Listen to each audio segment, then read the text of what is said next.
In the first video on freemium, I talked about how it's often misunderstood as a concept because it's very counterintuitive compared to traditional business models.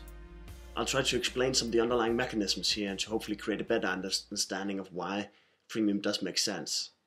First of all, I'll talk about digital production, then a bit about what I call the freemium principle, and lastly about viral distribution.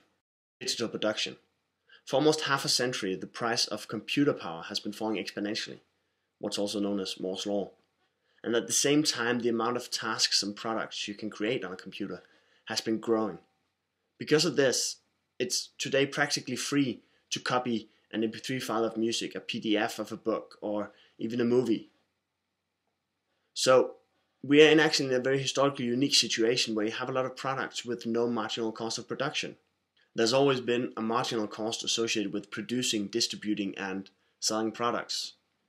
Up until just a few years ago, if I wanted to sell a CD or a piece of music, it had to be printed on the CD, shipped to the music store, and then sold.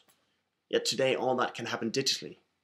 And because the price of digital production and distribution is so low, it's virtually free for me to distribute music to a large group of people.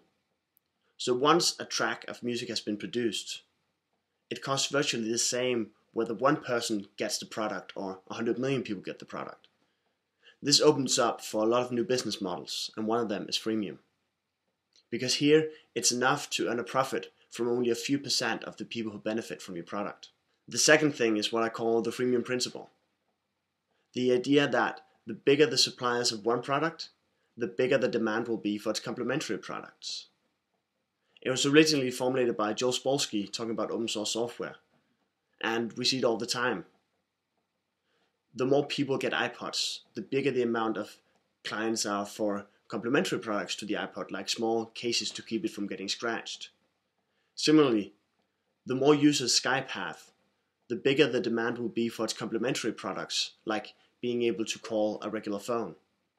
And this is the underlying principle of freemium, that you have enough of one product to create sufficient demand for a complementary product for that to sustain the whole business. And this makes sense in a lot of different areas. If enough people have listened to your music track, then a lot of people will want to go and listen to you in a concert. If enough people had read a PDF version of a book online, then quite a lot of those would want to read the book physically. A great example of this is Radiohead. With their release in Rainbows, they made it possible to download it for free from their website, encouraging voluntary donations.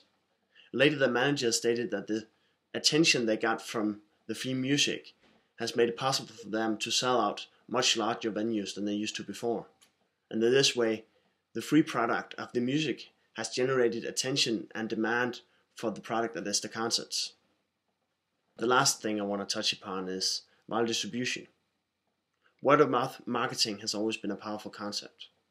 The idea that I buy a product because a friend of mine told me about it. And that concept has been greatly enhanced through the internet, because now I can see what my friends are buying on Facebook, Amazon, in a lot of other ways. Similarly, when a product is distributed through the internet, it's a lot easier for it to be shared virally through word of mouth. To sum up, there are three underlying principles of freemium. First off, digital production. The idea that it costs me virtually nothing to distribute a digital product to a very large group of people. Secondly, the freemium principle. The idea that the bigger the suppliers of one product, the bigger the demand will be for the complementary products. Because of this, if I distribute a free product to enough people, it will be enough for me to generate profit from just a few %. And this can be a very good business model. Thirdly, viral distribution.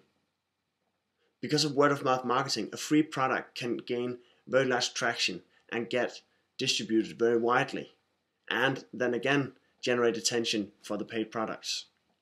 A lot of companies are using freemium and these principles to generate a lot of profit and a business model that is actually helped by the ability to share things through the internet, not hurt by it.